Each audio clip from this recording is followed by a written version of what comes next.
All right, lads, boys and girls. Well, one girl. I made a video about my idea of tank meta, and I've had recently a change in mind about what technologies are actually useful. This is an element that a lot of people don't understand about tanks, is that not only is it crucially important to make a tank that does enough firepower to justify making it a tank over having infantry, but it's also, is it cost effective? Because at the end of the day, if I can make a division like this, which can deal 117 soft attack and has 41 breakthrough, and a tank has less stats than this, there's no point making the tank. And for the most part, the cost effectiveness of this division is an important factor. So am I getting a bang for my buck? And is it cost effective? That is the killer question. So right now, this guy has about 100 soft attack. It costs you around about 500 to 600 production costs. This is just 7-2 infantry. I understand maybe not considered meta, but for the most part, this guy does a nice amount of attack and defense.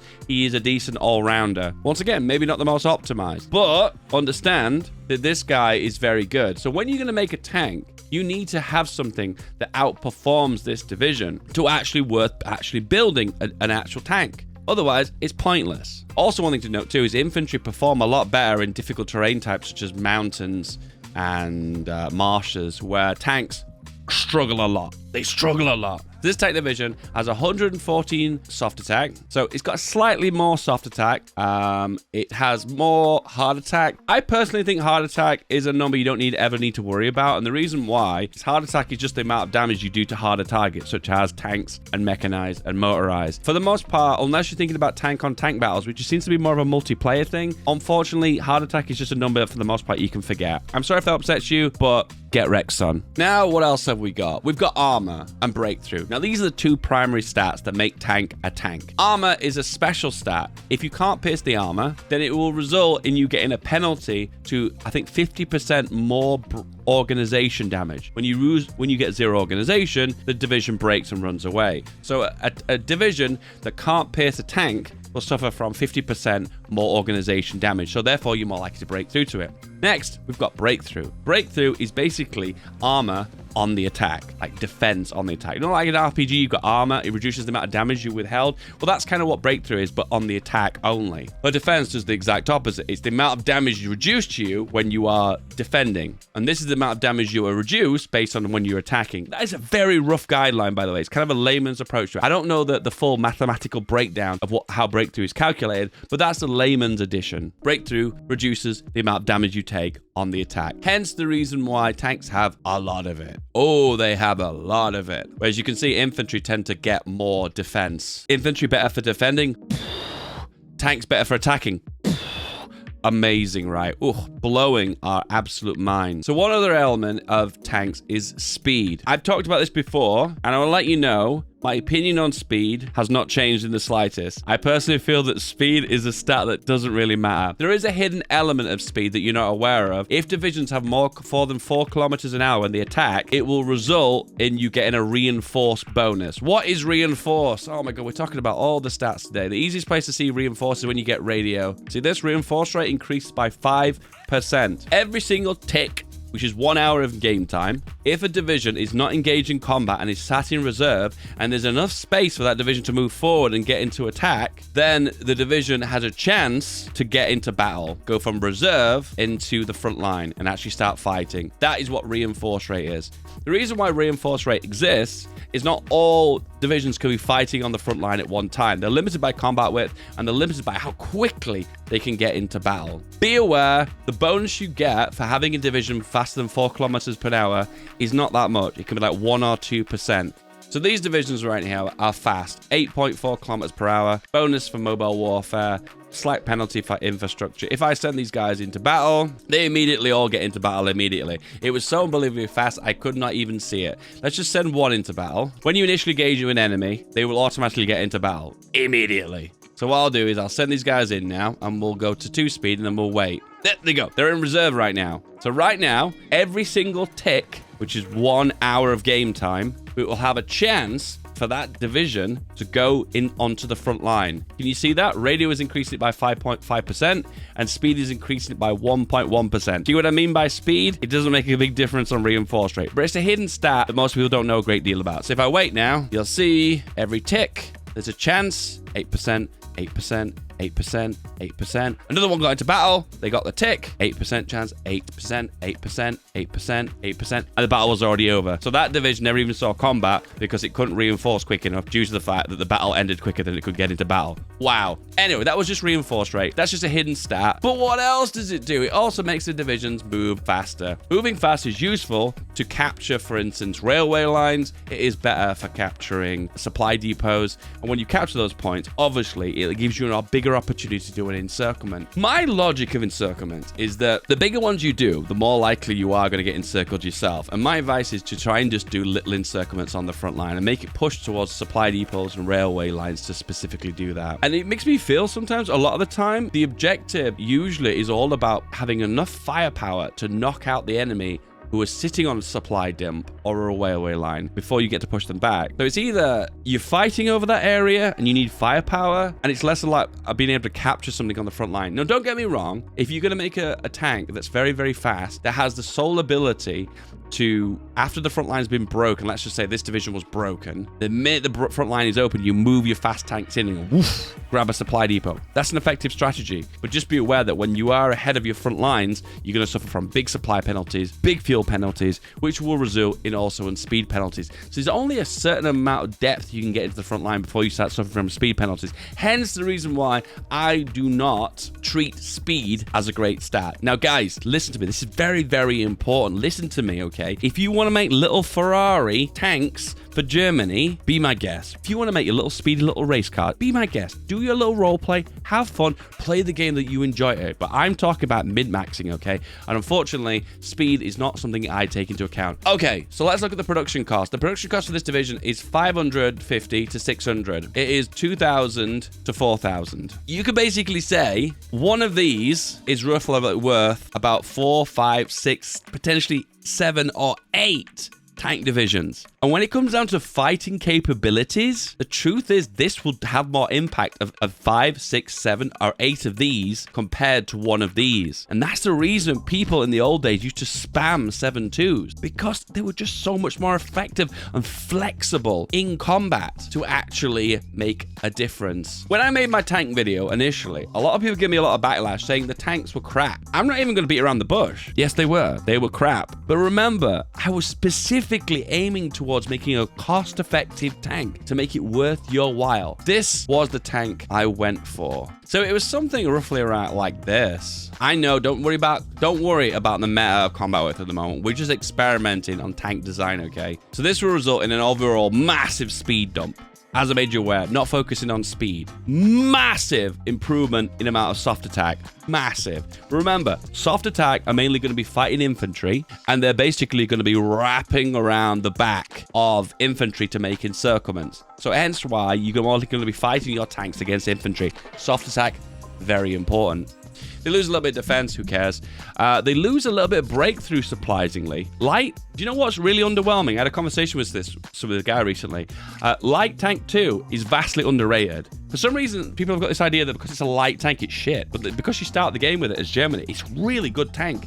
And hence the reason why I'm losing so much breakthrough. Lots of armor. So important. That stat of a 50% extra org damage as a tank is very important. That's why we have to protect it. And then that's pretty much it.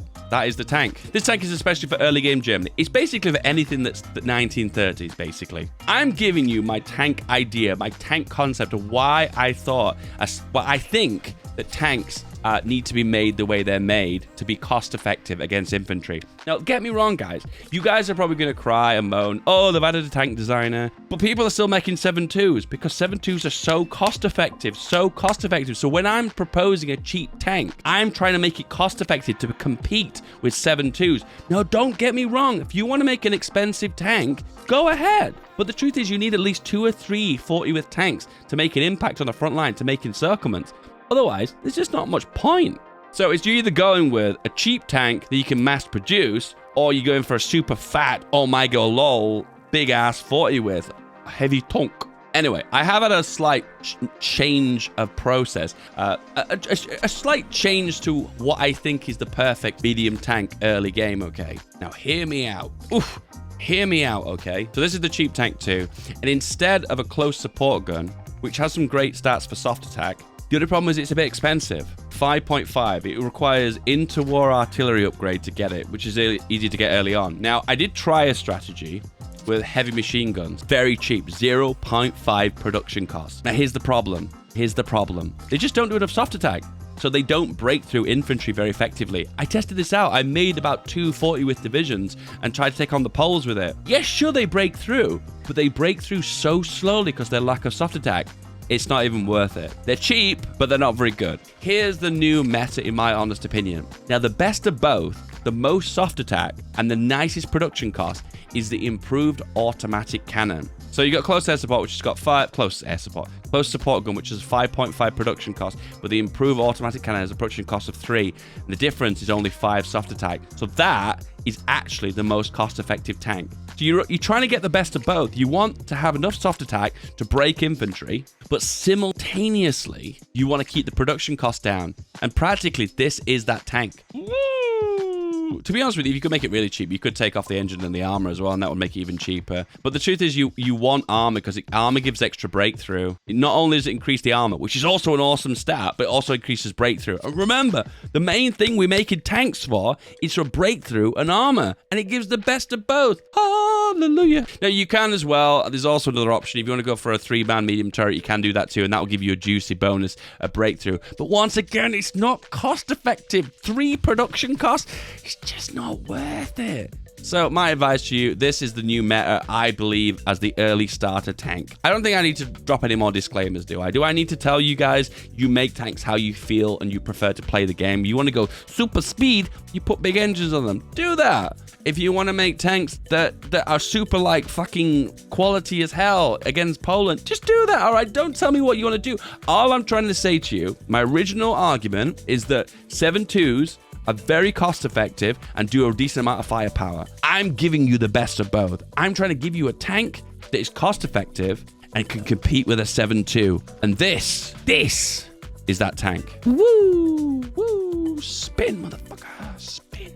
So let's actually see how the cheap 2 differs from the light 2 at the start of the game from Germany. So it results in more soft attack, more hard attack, big speed drop, tiny difference in breakthrough, defense, nasty loss in breakthrough there, extra armor, decent amount, piercing's decent too, and the production cost comes down as well. Honestly, guys, hand on heart, I think this is the 7.2 of tanks. Yes, this is the 7.2 of tanks. I got a lot of angry comments on my tank vision, okay? So I needed to explain to you guys why I've just decided to go with the tank design that I've chose to. Now, if you want to make this tank even cheaper, now I would really recommend this. Oh my God, I would really recommend this. Change it to cavalry. Cavalry have a maximum speed of 6.7. So that potentially means that you could increase the tank speed to go to 6.7 kilometers per hour, making it cheaper. But get this, there's no point because this tank only goes at 4 kilometers per hour. So look at the price on that, boys. You could have, if you wanted to, 2, 3, 4, potentially 5 7.2s, or you could have one of these babies. Cost effective, good for the stats. Boom. Couldn't you also affect the production cost by making better tanks, but putting less of them in the division? From my experience of HOI4, that tends to generally not work the way it seems. The reason you make tank design the way they are is you're always trying to get a balance between organization. You never really want to drop below 30 organization. So if you do, the tanks don't really fight and perform long enough to do the damage that they need to. We're going for a 20 combo width. I understand 20 combo width isn't meta. Please don't give me shit for it. So this is what you could do if you wanted to. This is going to give you overall better stats. But we've dropped below 30 organization. So this tank is not going to fight for very long. And therefore, it's also at a risk of getting encircled, having low supply issues, and causing a lot of other problems. Trust me, if you want to do this, you can do this if you want, but you have to be very, very careful. The lower organization you go, the more careful you've got to be. Because remember, a division at 30 org fighting a division of 20 org, that division at 30 org fights 50% longer than the one at 20 org because of the extra 10 org difference. So be aware of that. You might be doing more firepower, but will it be 50% more firepower? I don't think so. Hence the reason you've got to get that perfect balance. No one ever said that 30 org was the meta, but this seems to be a number that everyone uses in like multiplayer games. And most of the time, the multiplayer community are the ones that designate what the meta is and is the meta, etc., etc. Let me just look at the basic tank for Germany, the Light 2. So the reason why this has got decent breakthrough, it's a 2-man turret, which is decent breakthrough. It's also got a radio for a bonus, but the problem is the production cost of this is quite high. The more men you put in the turret, the bigger turret you make it, the more production cost goes up. And radios, don't get me wrong, radios are strong. They're strong. But once again, you're making a tank on a budget, and you've got to be careful of the production cost. The way I see it is, because it's a percentage increase with radios, it's a percentage increase of 65% defense and breakthrough. You've got to say to yourself, are the stats big enough, like the base stats, high enough to make a difference? Because if you increase breakthrough from 2 with this radio to 3, it'll only go from 2 to 3, remember, because it's a percentage increase. It's not a base amount improvement. I mean, the truth behind it is when you've taken out Poland and France and you've got that mass-produced tank, at that point, you can start focusing on one that's more refined. Because at the end of the day, you need at least 50, 60, 70 military factories before you start going into heavy production of a tank. So let's hypothetically, let's play a hypothetical, guys. Let's talk about it's 1940. We're about to do Barbarossa. What tank do we go for? What's the dream tank? Ideally, in a perfect world, you want 1940 centimetric radio complete.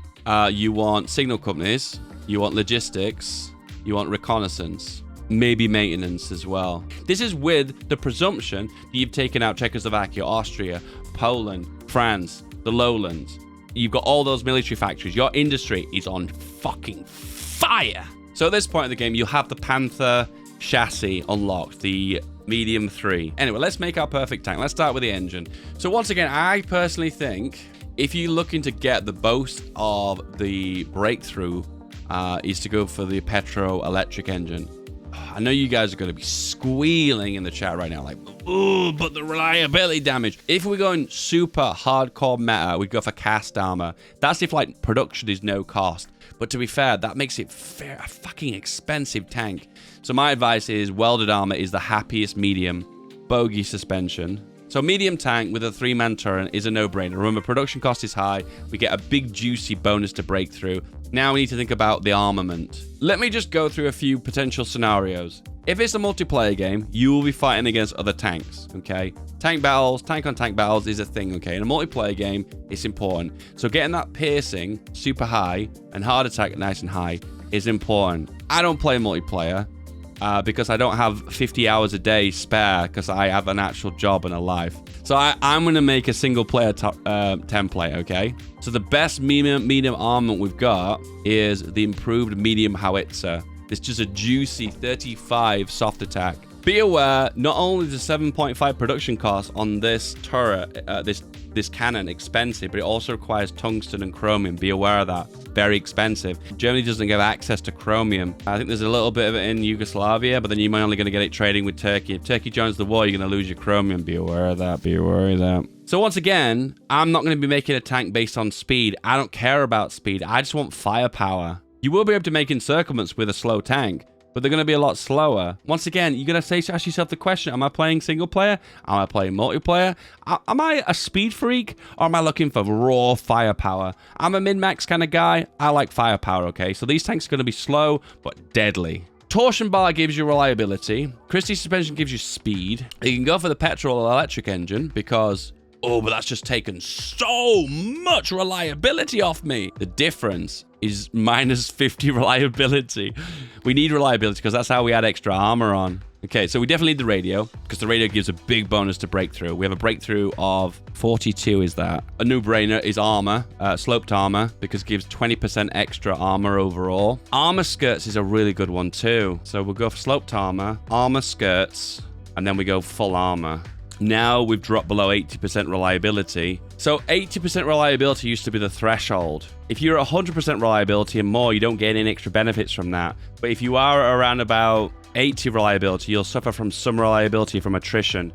The idea is you want to reduce your attrition, basically. So you can go for easy maintenance, which is free. Oh, an extra ammunition storage is free too. What? They're free. My mind has been blown. Anyway, they don't have an extra production cost. You can add them on for free.